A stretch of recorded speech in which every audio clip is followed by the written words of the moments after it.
A man paid for one dance, then acted as if he had purchased the woman with it. The house disagreed because it had sold only a ticket. The city disagreed because its liquor license drew another line. The woman had her own answer, and getting through the night depended on making all three men understand it. There was never one frontier handbook containing 15 rules for every woman west of the Mississippi. A dancer in a Montana mining camp, a waitress in a San Francisco concert saloon, an actress in Dawson City, and a prostitute in a Denver parlor house did different work under different rules. Newspapers often threw them together because Saloon Girl was easier to print than a careful job description. Police records did the same thing for less innocent reasons. This shift follows documented rules from specific places and years. No single woman faced all 15 at once, but every one of these limits existed somewhere in the Western entertainment economy. The first rule was to be hired for a named job, and the name mattered. In Denver in 1892, a visitor could buy the Denver Red Book, a directory of pleasure resorts that separated theaters, dance halls, saloons, and houses of prostitution. On Market Street, Jenny Rogers operated the House of Mirrors as a brothel. Nearby dance hall women sold dances for about a quarter. A singer performed. A waitress carried drinks. A drink solicitor kept a customer ordering. These roles could overlap, but they were not automatically the same. The distinction affected money, reputation, and police attention. Maddie Silks, who arrived in Denver in 1876 after working through Springfield, Dodge City, Abilene, and Georgetown, described herself as a businesswoman and madam. Jenny Rogers also ran a house rather than presenting herself as one of its workers. Their businesses belonged to the sex trade. A woman hired to dance at a hall did not become a prostitute because a later writer preferred a more exciting story. In a named dance hall, the employer defined the work. If the worker was hired as a dancer and refused the floor, she lost the work.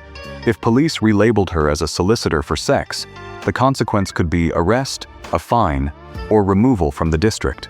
The second rule was to report for the house schedule and stay where the earnings were being made. Dawson City gives the clearest view because its front street halls combined a saloon, gambling room, stage, and dance floor. In 1898, the Tivoli stood within the same busy block as several other theaters.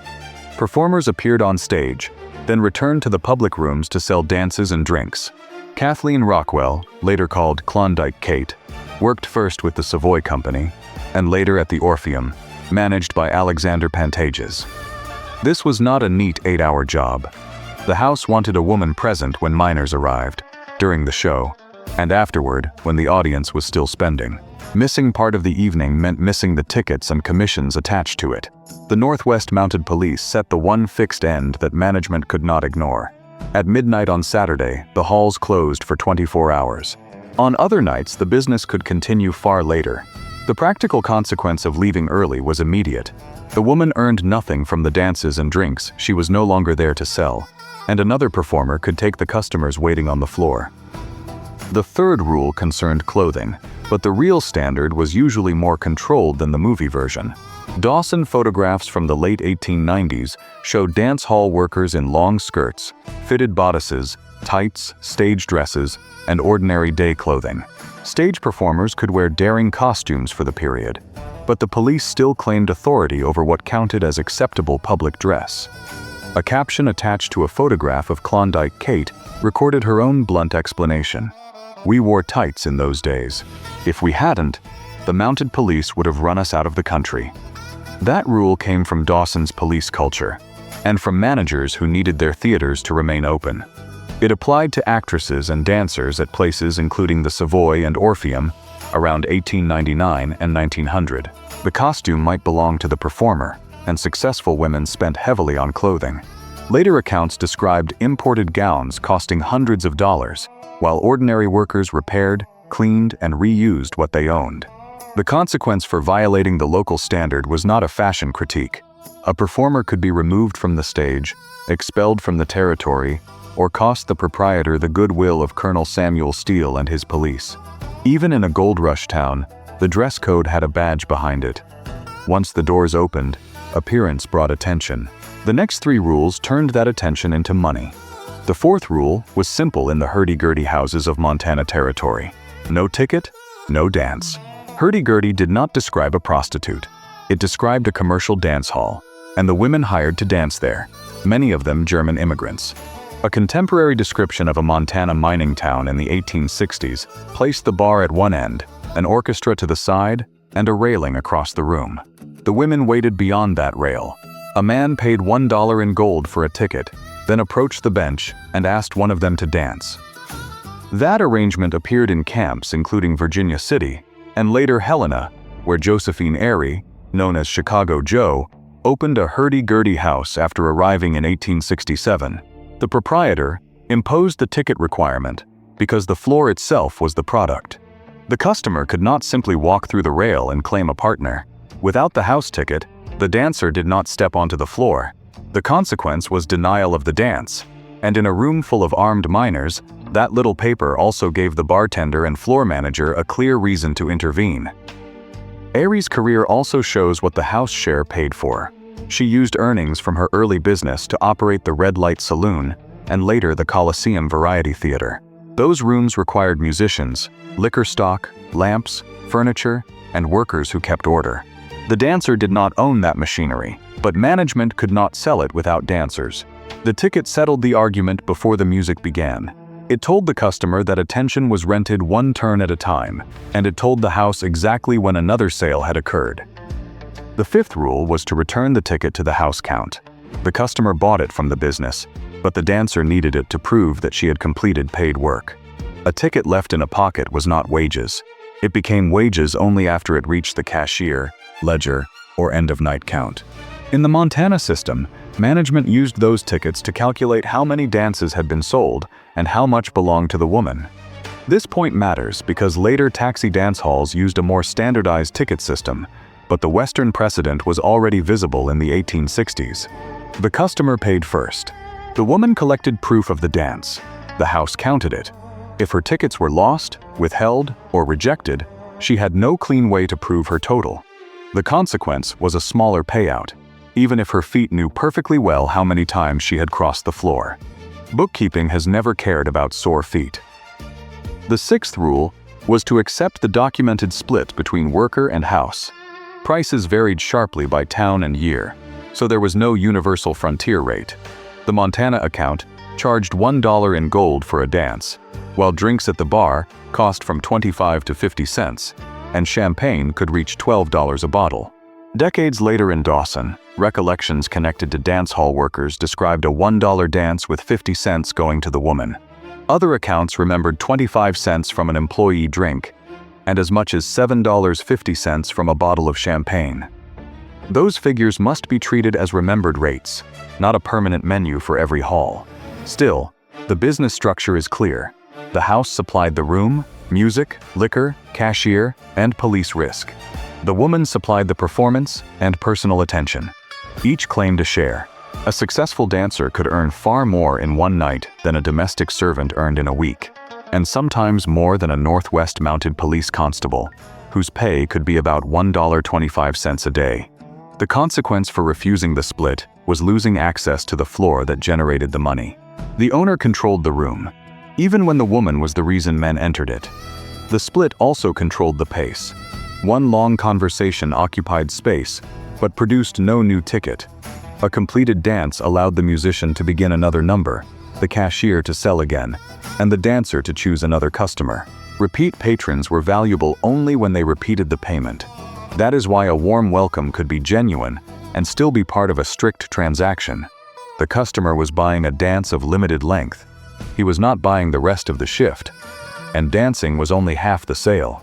The customer had finished one turn, but the manager wanted him to remain at the bar. The seventh rule was to encourage another drink when drink solicitation was part of the job. Dawson's dance halls made this duty unusually visible. The saloon and gambling tables sat toward the front, the theater occupied the rear, and the actresses and dancers moved between performance and conversation. When they were off stage, they encouraged miners to buy drinks and spend more gold. A wealthy customer might buy for the whole room, which was excellent news for everyone, except the man who would inspect his gold sack the next morning. At the Tivoli, Savoy, Orpheum, Pavilion, and other Dawson halls around 1898 to 1900, management earned more from a customer who stayed than from one who watched a single song and left. A woman who received a drink commission therefore had an economic instruction. Keep the conversation going. Suggest another round. Bring the order through the bartender so the house could record it. If she sold no drinks, the consequence was lower pay and less value to management. Flirtation could be labor, but it did not become permission for touching or sex. The 8th rule was to control what the employee herself drank. This is where Western folklore often outruns the records. Stories about colored water, cold tea, or secret bottles may describe real tricks in some places, but they cannot be treated as a universal system. One narrower account survives in later Montana reminiscence. Early Helena proprietors imported German dancers for hurdy-gurdy houses, kept them under close chaperonage, and did not permit male escorts to buy drinks for them. Because that description came from old-timers and was published long after the mining camp years, it should remain exactly that, a late recollection about particular Helena houses. It does not prove that every dancer was sober or that every bar served harmless substitutes. It does show a specific business rule. The proprietor wanted the customer spending, while the dancer remained able to work and the chaperone kept control. If a patron tried to buy her a drink, the purchase could be refused and the chaperone could end the interaction. The consequence was lost access to that customer, not proof that the woman had rejected all alcohol for life. The 9th rule was to account for cash, tickets, gold dust, tabs, and house property. Dawson, in 1899, still used gold dust in ordinary transactions. Counters held scales, and a customer could pour dust from a bag to pay. The house then had to weigh it, record it, and separate the worker's commission from the bar's share. A ticket system was easier than loose gold, but only if every ticket reached the count and every drink reached the ledger. The police side of this rule was harder. By 1898, Dawson had 288 Northwest Mounted Police in the district, up from 96 the year before. Serious crime remained limited, but theft received attention because so much portable wealth sat in coat pockets and canvas sacks.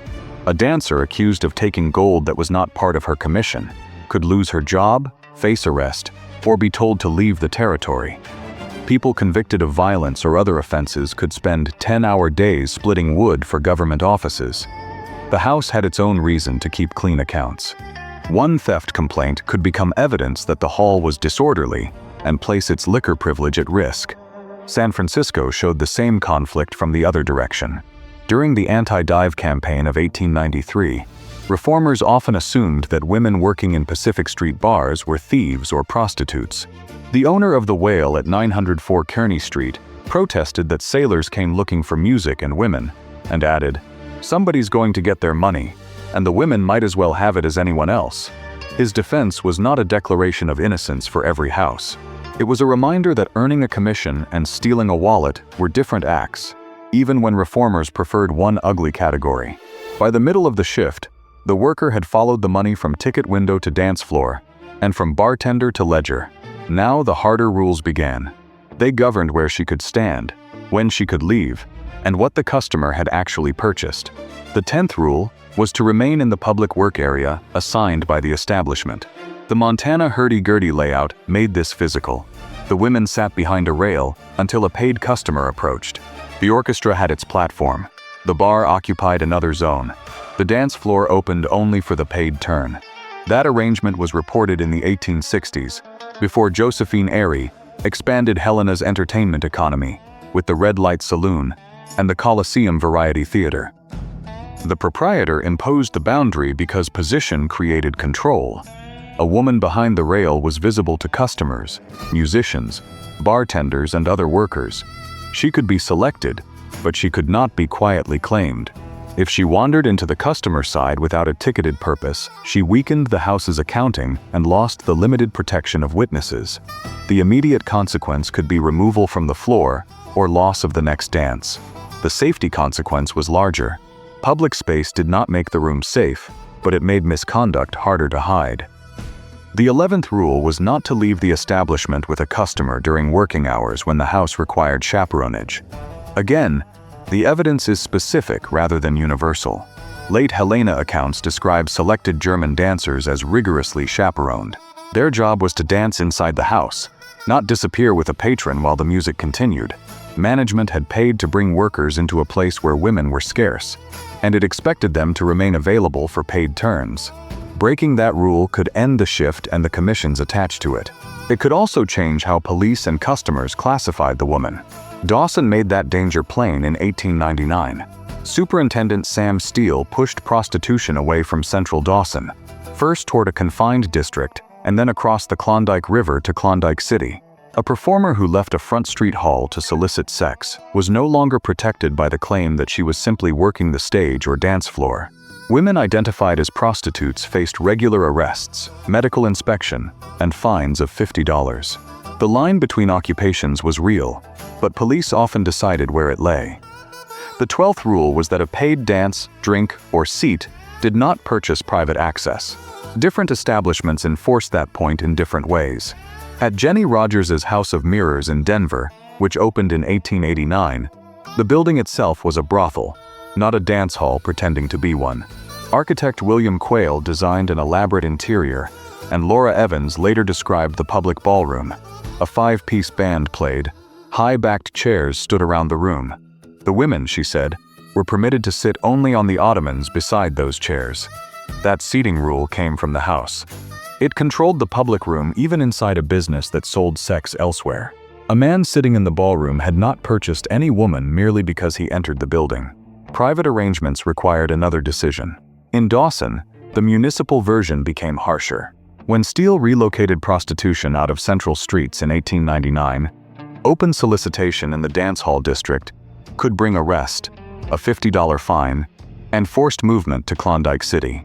For an actress at the Orpheum, or a dancer at the Tivoli, staying on the public floor protected the distinction between entertainment and sex work. For a prostitute, the same police policy confined where she could earn a living. Neither system was designed mainly around women's freedom, but both proved that payment for attention was not unlimited consent.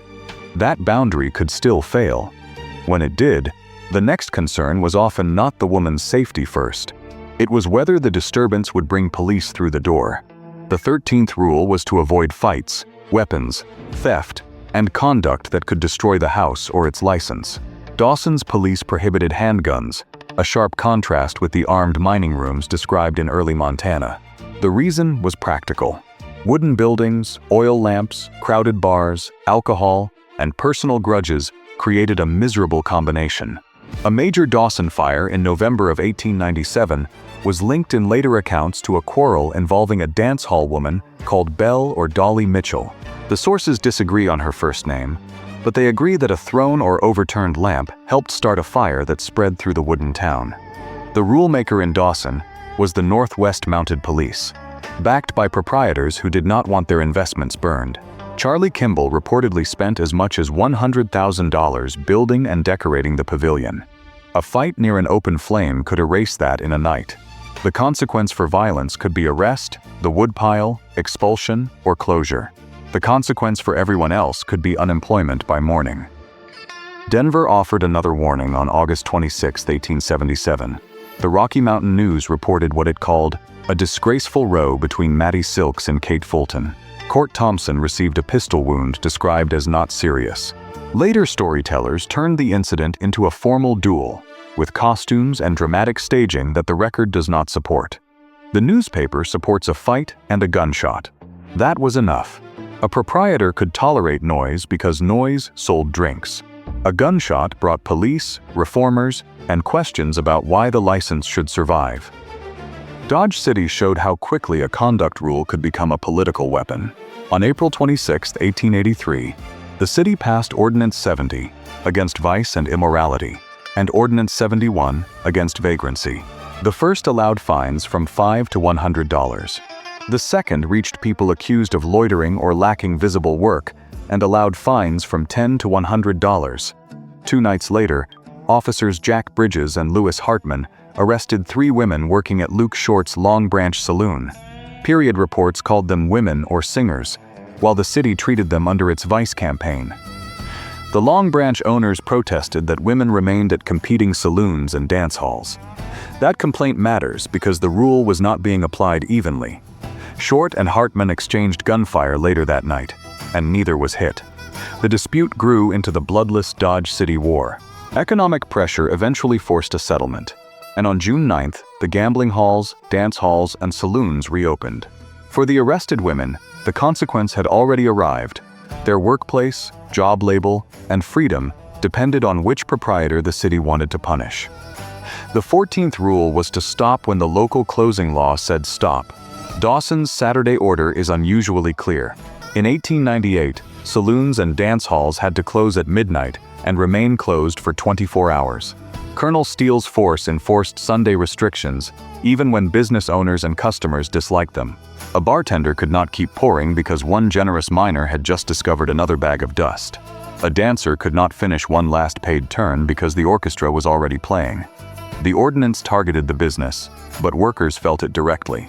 At midnight, the customer left, the music stopped, and the commissions stopped with it. Anyone caught working on Sunday could be fined or sent to split wood. Steele himself was said to work close to 20 hours a day during the rush, which may explain why he had little sympathy for people asking whether midnight meant a few minutes after midnight. The rule protected public order, but it also gave police control over an entire day of wages. American cities used liquor licenses in the same way. San Francisco's Pacific Street survived repeated 19th century campaigns because closing one house often moved customers to another. In 1893, the owner of the Whale argued that sailors would spend their pay somewhere. Reformers answered that the city could decide where women worked, where liquor was sold, and what conduct made a place a dive. By the end of the century, the license had become the strongest tool in the room. It did not need to arrest every woman. It could threaten the proprietor until he removed her. That led to the final rule, which did not manage the shift. It eliminated the job. The 15th rule was to leave the saloon workforce when local law barred women from it. Denver placed that policy into its ordinance code in 1901. Sections 745 and 746 regulated liquor saloons, dram shops, tippling houses, connected wine rooms, curtains, screens, and adjacent spaces. The law targeted owners and managers, but its effect fell directly on women. Section 745 allowed punishment when a saloon keeper maintained a connected room where a female person could enter and be supplied with liquor. Section 746 went further.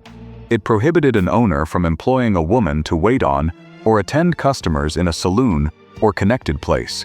It also prohibited a woman from remaining there to wait on customers or solicit drinks. The operative words were plain: wait or attend on any person, or solicit drinks. Daniel Cronin, a Denver saloon owner, challenged the ordinance. His case named Frank Adams, John Bottom, and William Griffith of the Fire and Police Board, along with Police Chief Hamilton Armstrong. Cronin argued that the restrictions violated constitutional rights. A lower court granted him relief, but the Colorado Supreme Court reversed it. The dispute then reached the United States Supreme Court. On January 4, 1904, Justice Joseph McKenna delivered the decision in Cronin against Adams. The court upheld the ordinance. Its reasoning centered on the liquor license. Retail liquor sales were not treated as an unrestricted right. Denver could prohibit the trade entirely, so it could also attach conditions to the license, including conditions on the class of people served, the hours of sale, and the employment of women. Cronin had accepted a license, the court said, and therefore accepted its limits. That reasoning placed the burden in two places at once. The owner risked prosecution and a fine for employing the woman. The woman violated the same section by remaining to wait on customers or solicit drinks. Denver did not need to prove that she had stolen, fought, become intoxicated, or sold sex. Her presence in the assigned job was enough. A rule advertised as protection from disorder therefore punished orderly work as well. The city had turned gender itself into the license violation. The formal consequence was a fine against the saloon keeper. The working consequence was broader. A waitress lost her station. A drink solicitor lost her commission. A female bartender lost the bar. A customer could still enter, order, and remain. But the woman who had helped generate the business was now described as a threat to public morality. Owners adapted where they could. They shifted entertainment into theaters, restaurants, separate halls, private spaces, or businesses that claimed a different classification. Some women moved to other towns, some worked illegally, some lost the occupation completely. Those adaptations also explain why historical labels must remain precise. A theater could hire an actress, a restaurant could hire a server, a separate dance hall could sell tickets, a private house might sell sex. Moving the same woman through those legal boxes changed how police described her, although it did not necessarily change her skills, needs, or reason for working. The city had not ended the demand for women's company. It had rearranged the doors through which that demand could be sold. This Denver law belonged to the turn of the century, not the 1870s, and it should not be projected backward onto every frontier saloon. It does reveal where decades of local control could lead. First, the owner defined the job.